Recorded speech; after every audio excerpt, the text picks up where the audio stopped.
How new drones are winning the Russia-Ukraine war. Russia is starting to flip the war balance to its side after reports from Russian media start surfacing.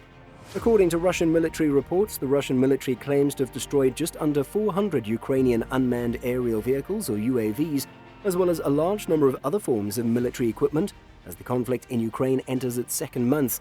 But hopefully all of that is about to change. Welcome to Drone Zone, the channel that brings you the latest, most exciting news and info about drones. In today's video, we talk about the US's final attempt to help Ukraine win the war, so make sure to stay till the end of the video to know Ukraine's answer to Russia's aggression. A total of 125 aircraft, 91 helicopters, 398 unmanned aerial vehicles, 226 anti-aircraft missile systems, 1,969 tanks and other armored combat vehicles, 214 multiple rocket launchers, 852 field artillery vehicles and mortars, as well as 1,873 special military vehicles have been deployed since the start of the special military operation, Russian Defense Minister spokesperson Igor Konashenkov said on Tuesday. Ukraine's military claims that it has successfully used its stockpile of combat drones, particularly the Bayraktar TB2 drones supplied by Turkey, to ambush and sabotage these Russian armored formations. Ukrainian military sources told Western media last week that drone assaults played a significant role in stymieing the 40-mile-long Russian convoy that had threatened Kyiv throughout the month of March, according to the Associated Press. The majority of Ukrainian claims of battlefield victories achieved through the use of combat drones have not been thoroughly investigated by a third party.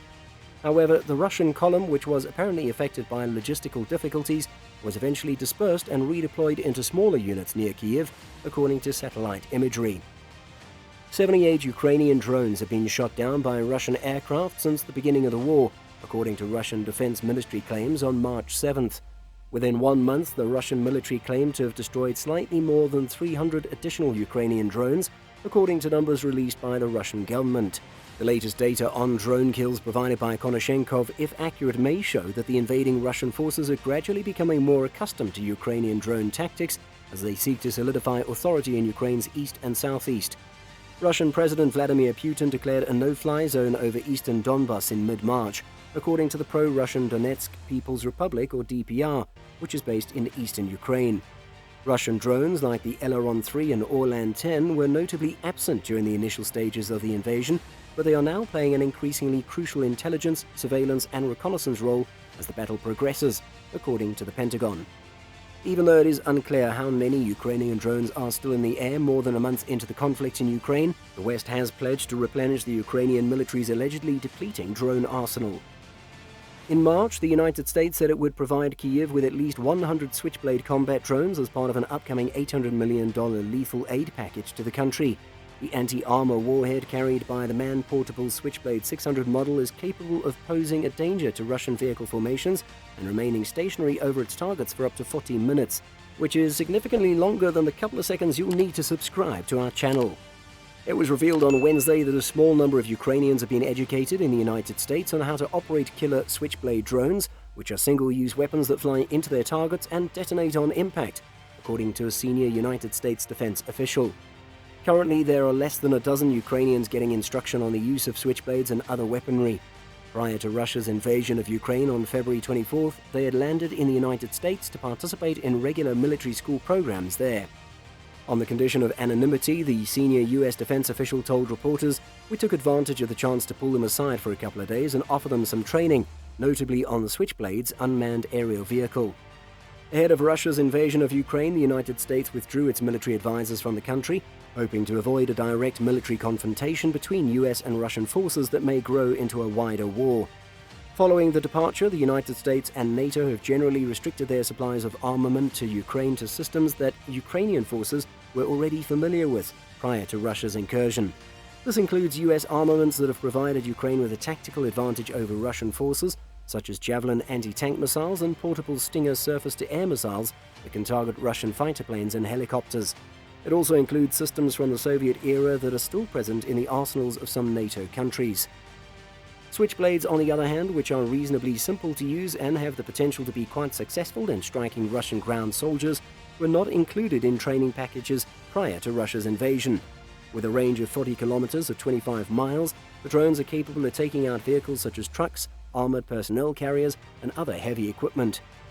Celeste Wallander, the Assistant Secretary of Defense for International Security Affairs, recently stated that the United States had committed to supplying Ukraine 100 Switchblade systems as part of a recent congressional hearing.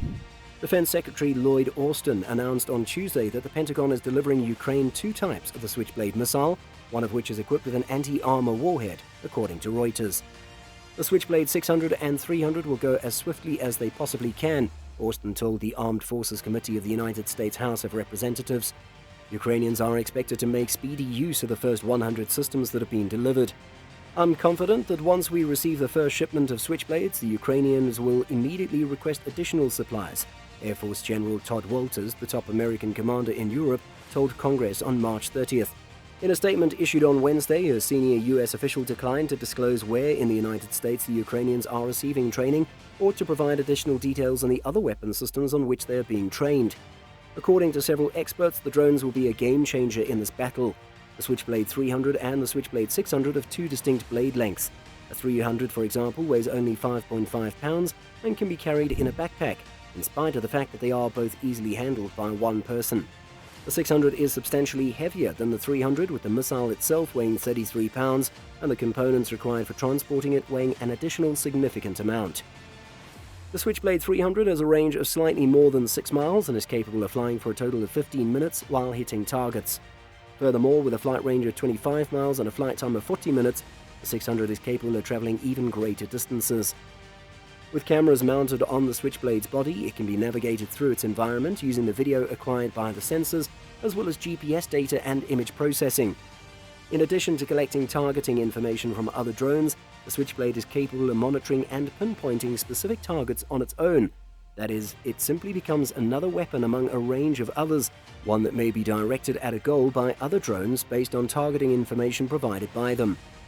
In contrast to other drones that are exclusively used for reconnaissance, the Switchblade 300 contains a small explosive payload that's most likely to be used to target individuals or unsecured weaponry, such as mortar launchers or machine gun emplacements that are exposed to enemy fire. The payload of the larger Switchblade 600 is an anti-armor warhead, which makes it useful against armor-protected vehicles and other large targets. The Switchblade has a significant benefit that once the human in control of the Switchblade understands that the weapon no longer has a target, they can order the weapon to be called off and then recovered from the battlefield. The Switchblade 600's brochure states that the weapon is equipped with a rechargeable lithium-ion battery. That's it for today. Let me know if the US is doing the right thing to intervene in this war, or will this just make Russia angrier? I hope you've enjoyed watching this video just like I've enjoyed making it, and make sure to comment with any future videos that you're interested in watching. I'll be seeing you all soon, and as always, subscribe or crash.